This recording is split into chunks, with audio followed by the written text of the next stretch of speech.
Last year, while I was learning how to use ink, I tried to do a check-in video every week to show you guys my progress, but that ended up being really burdensome because I just didn't have the time to keep up with that. So this time, now that I'm learning how to use colored pencils, I've decided that I will do check-in videos. So every time I think that there's a major development in my colored pencil journey, I would do a video to show you guys how I progressed from my starting point to my end point. So to start, we need to know where I began in my journey, and this is my usual way of colouring in using pencils. So if I zoom in, you'll see that I use gradients everywhere. And this is just an original technique. It's not original, but it's original in the sense that I taught myself how to do it rather than being taught when I was 8. And it's a technique that I've used pretty much my entire artistic life. And I use it because to me it's incredibly attractive and it's just something that's always been pretty easy for me to do. But I realized that if I want to achieve realism in my colored pencil artwork, then I can't follow this technique anymore. I need to start incorporating stuff like layering, blending, burnishing, using a colorless blender, using odorless mineral spirits and all of that. And obviously in this drawing, none of that, well, most of that has not been incorporated.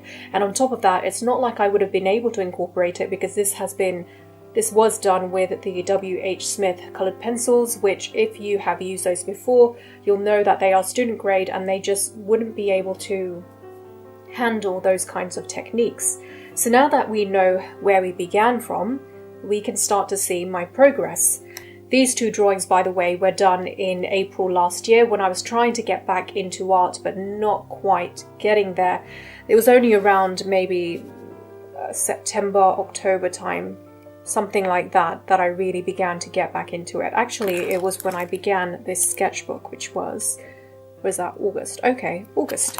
Again, you can see here that I'm using gradients to help create a variation in tone rather than using lots of different colors. Around November, December time, I realized that I needed to improve my colored pencil techniques, so I started to watch a lot of YouTube videos of people coloring in their realistic drawings, and I picked up on a few of their techniques. So me being still at a very basic level, I tried to incorporate those techniques in this drawing right here. This was done in February of 2017. So after I had bought the colored pencil painting Bible, but before I had started to read the book, and therefore none of the techniques which were inside the book had been incorporated into this drawing. So if I zoom in, you can see exactly what it looks like, and I think it's pretty obvious that there's still a lot to improve upon in this. In January, this is the book I had bought, the Colored Pencil Painting Bible by Alyona Nicholson, and although I do love this book and there is so much that I have learned from it, one of the things that I've realized is that I probably will not be able to follow any of the tutorials that she has in it. And it's not because the tutorials are bad, it's because they rely on a method that just doesn't work with someone like me. So the way the tutorials in this book work is that you're pretty much working on the entire drawing as you go rather than section by section. So let's say that I'm creating this piece of artwork on the front cover, which I will probably never be able to do. If I'm putting down yellow, then I'll have to put down yellow on all the other areas where yellow exists. And I'd put it down using a light pressure, and then I'd bring in whatever the second color is that I want to add in and add it in everywhere. And keep doing that, keep working my way around the entire drawing, adding in the different colors, and then using techniques like the odorless mineral spirit, blending it out, and then the colorless blender. But the point is that as you're adding the color, you're working on the entire image. And that is something that I just cannot understand. There's something about it that my mind just can't follow.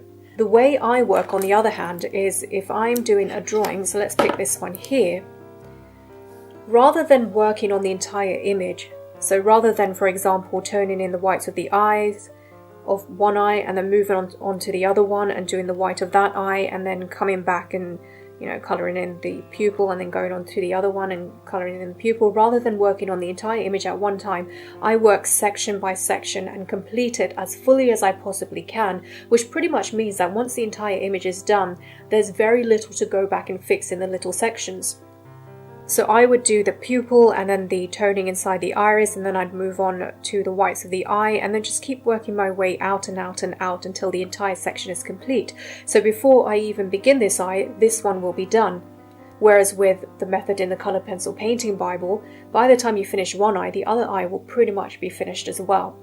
So for some reason, my mind cannot follow the instructions in this book, and that's not saying that the tutorials in this book aren't good, because I've seen plenty YouTubers who create their artwork using the very same method used in this book. So please don't be put off by the book based on what I'm saying. This is just my own issue, and it's just something I'm going to have to deal with. So let's move on to when I started to use this book to help me, and that began on this page. Here I'm just following some basic techniques, nothing too difficult. Over here you can see that I picked out some of the colored pencil by using sellotape, and on the next page I had turned the colored pencils that I have into a fine powder. So I filed the pencil down using a sandpaper, and then I blended it out using a paper stump, and then I used baby oil at the time to blend it out just to see the effect it creates, because I didn't have an odorless mineral spirit at the time, and I do not recommend using turpentine because that will leave you lightheaded. Then we move on to this page, and this is the first major tutorial that I try to follow. As you can see, I was trying to do a blurred background and it didn't work out too well. And there's two reasons why I think it didn't work out. The first is that I was trying to follow a technique that just doesn't work with me. I cannot for the life of me work on the entire image at one time. And the second issue I had is that I was drawing something that I wasn't interested in. When I was following the book, I was trying to follow it chronologically, so I was trying to do the tutorials as and when they came up, rather than picking and choosing which ones I wanted to do. And this just happened to be one of the first few tutorials. But I would say that my technique level, my skill level, wasn't at the point where I could do something like this. So I realized that if I want to learn how to do colored pencils, the first thing that I needed to do was draw things that I was interested in. And I was interested in drawing eyes, and still am interested in that. And the second thing I need to do is return to my original way of coloring, which is creating gradients, but then try and incorporate the new techniques that I was learning. You'll see here, I again tried to follow her tutorial and it didn't work out again. Of course it wasn't going to work out, but I tried again, and again I failed. And this was the point where I realized I have to use my own way of doing things. With these two eyes here, I was now switching back to my original method and trying out the polychromos and the Prismacolors with that method. So originally, I did this first eye here, and up here I tried to add in some darker colors on the edges and then bring in a lighter pencil to then burnish the entire thing, and that didn't work out at all.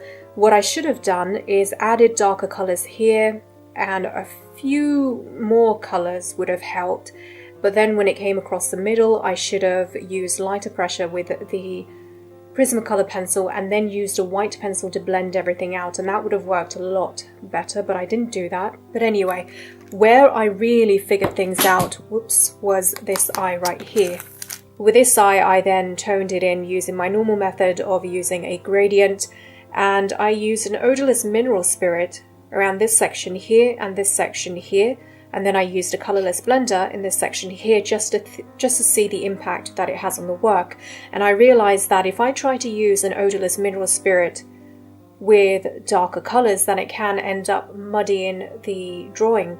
However, if I use the odorless mineral spirit with a very light layer of pencil, then I end up with this very smooth, beautiful blend. I also noticed that I like my original method of creating a gradient. I think it creates a very beautiful, realistic effect.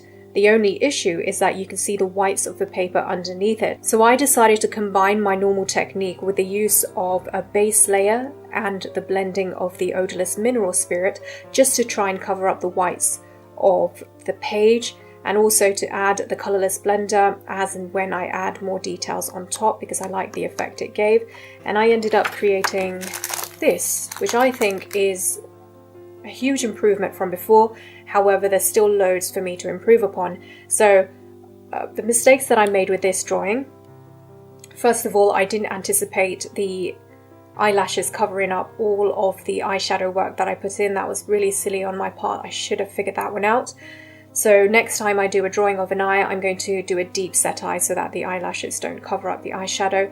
The second mistake that I made is that, I don't know why I did this, it's really stupid, but I did the skin tone colouring, created gradients and darker tones wherever they needed to be, but I also did it in the crease, which you don't need to do, because once you put the eyeshadow colours in, all of that skin tone crease work will disappear underneath the eyeshadow, and all it really did was take away the amount of layers that I can add on the page.